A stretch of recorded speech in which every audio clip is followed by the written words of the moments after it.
Former President Benigno Aquino posts bail amounting to 40,000 pesos for graft and usurpation of authority charges at the Sandigan Bayan Friday.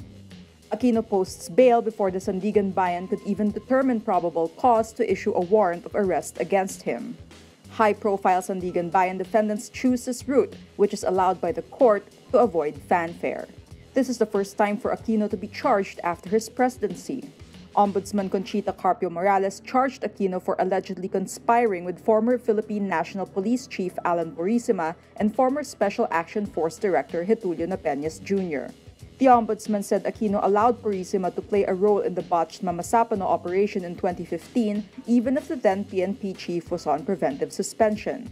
The families of the 44 slain SAF troopers wanted Aquino to be charged to 44 counts of reckless imprudence resulting in homicide, but Morales only proceeded to file graft and usurpation.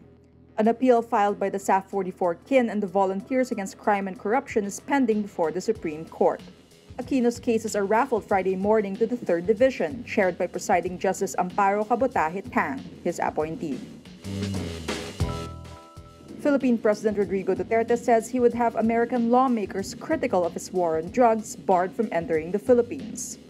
This after Republican lawmaker Randy Hultgren and Democrat lawmaker James McGovern wrote an open letter to United States President Donald Trump asking him to remind Duterte of the need to respect human rights in his war on drugs.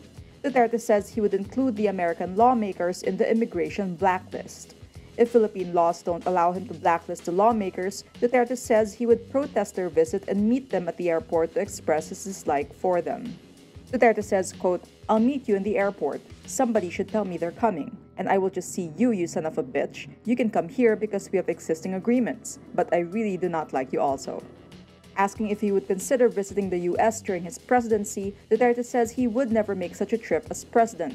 He recalls how US lawmakers criticized Trump's invitation for him to visit the White House. Duterte says, quote, "You're too presumptuous. What made you think that I am even planning or thinking about visiting your country?" President Rodrigo Duterte chooses to give a light-hearted response to a statement by Vice President Leni Robredo that the military assured her they would not support a revolutionary government. Duterte says the military would not back a revolutionary government because they prefer to be led by Robredo, who does not curse like him. Duterte says, quote, "I asked the military. They said, we won't support a revolutionary government. I said, why? They said, because Vice President Robredo said so." He adds, quote, "Oh, why?" He said, "We prefer her. She's a woman and she doesn't curse." The president does not name the military officials he had spoken to. Robredo said she received the assurance from Defense Secretary Delfin Lorenzana and Armed Forces Chief Ray Guerrero. Duterte also says he told the military he won't declare a revolutionary government anymore. But when asked to clarify, Duterte does not give a categorical answer if his revolutionary government plans are off the table. The Philippine president previously said he prefers establishing a revolutionary government to declaring nationwide martial law since martial rule requires the approval of Congress and the judiciary. Duterte says, quote, "Who would announce that they'd put up a revolutionary government? They would just do it. Why would they go through such drama?"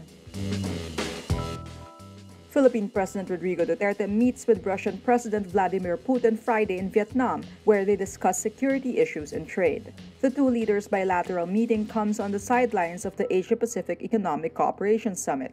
It is their first meeting since Duterte visited Moscow, Russia in mid-May. The visit was cut short when the Marawi crisis forced Duterte to return home. In Vietnam, Duterte thanks Putin for Russian assistance in the liberation of Marawi City. Russia earlier sent the Philippines 5,000 Kalashnikov assault rifles and 20 military trucks. United States President Donald Trump rejects the militarization of the disputed South China Sea as he makes a historic Asian trip, leading to the Association of Southeast Asian Nations Summit hosted by the Philippines. U.S. Ambassador to China Terry Branstad says Trump and Chinese President Xi Jinping had a candid discussion on regional and maritime security. Branstad says Trump underscored the critical importance of the peaceful resolution of disputes, unimpeded lawful commerce, and respect for international law in both the East and South China Sea. Trump also supposedly raised concerns about the construction and militarization of outposts in the South China Sea. Several Southeast Asian countries had disputes with Beijing over the South China Sea.